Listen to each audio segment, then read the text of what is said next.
আজকে আমার বন্ধুদের সঙ্গে আমি শেয়ার করছি তাল ছুলা এবং একটা গাঢ় একটা তালের রস বের করার পদ্ধতি। একদম সহজ পদ্ধতিটা, একদম সোজা। দেখতে হলে তোমাদের ধৈর্য ধরে দেখতে হবে ভিডিওটা, এমন বেশি বড় না। দেখো কতটা গাঢ় হয়েছে এটা, আর সঠিক নিয়মে মানে খুব সহজে এটা হয়ে যায়। তো দেখুন, তাল যদি শক্ত থাকে তাহলে তাল গোটা অবস্থায় একটু মেরে মেরে নেবে। আর এখানে আমি মেরে নিয়েছি, দেখো কতটা নরম হয়ে গেছে। আর ছোলাটাও দেখো তোমরা, যখন আমি ছুলছি একদম পরিষ্কার একটা একদম বেরিয়ে আসছে। অনেক সময় গায়ে লেগে থাকে, অনেকটা নষ্ট হয়। তো এরকম আঙুল ঢুকিয়ে পরিষ্কার করে নেবে, দড়িগুলো যাতে হাতে না লেগে থাকে। যখন এরকম পরিষ্কার দেখবে যে হাতে আর লাগছে না, তখনই এটা টেনে বের করবে।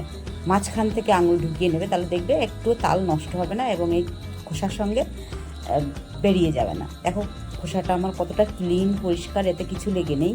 তো এটা কি করবে, মাঝখানে আঙুল ঢুকিয়ে বারবার করে দেখবে যে দড়িগুলো আছে কি না। যখন দেখবে আর নেই, হাতে বাজছে না, তখনই মাঝখান থেকে আঙুল দিয়ে ছুলে ফেলো, তাহলে কিছু থাকবে না স্কিনে। তালটা এভাবে পরিষ্কার করে নেবে। আমি এভাবে পরিষ্কার করে নিয়েছি। এখন এই ইয়েগুলো আঠিগুলো কী করবো, একটার পিঠে একটা মেরে মেরে মেরে মেরে এটাকে নরম করে নেব। যতটা কাউরের উপর রাগ থাকলে সেই রাগটা তালের উপরে খাটাতে পারো।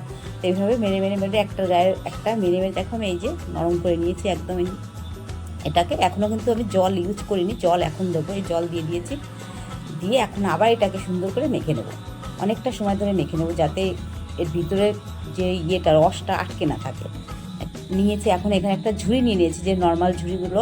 এটার মধ্যে এইভাবে ঘুরিয়ে ঘুরিয়ে, আমি এক হাতে করছি যেহেতু এক হাতে আমার ফোন রয়েছে, তো এক হাত দিয়ে চেপে ধরে আর এক হাত দিয়ে এভাবে ঘুরিয়ে ঘুরিয়ে নেবে। দেখবে পুরো ওটা বেরিয়ে, রসটা বেরিয়ে আসছে খুব সহজেই। এটা একদম সহজ, মানে এরকম একটা চালনিতে সবার বাড়িতেই থাকে।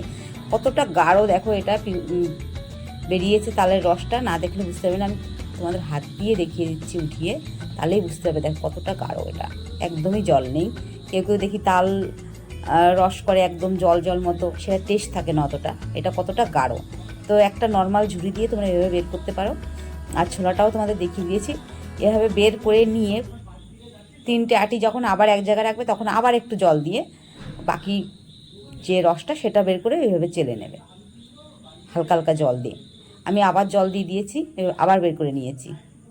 কতটা হয়েছে দেখো একটা তালে, আর কতটা গাঢ় সেটা দেখো। কেউ কেউ দেখি তাল মানে এমনভাবে তালগুলো ছোলে, দেখেই কেমন লাগে। সেই তাল, আস্ত তাল, গোটা তাল ভেঙে টেঙে একাকার, মনে হচ্ছে কি সেই বাঘে মানুষের উপর যেরকম ঝাঁপকিয়ে পড়ে সেরকম টাইপের তালের উপর ঝাঁপকিয়ে পড়ে। তাকে কি করে না ওই স্কিনটা ভালো করে ছাড়ায়, না কিছু, হুট করে একদম ভেঙে টেঙে তারপরে হয়তো ওর ছিগলাগুলো ছাড়ায় তালের।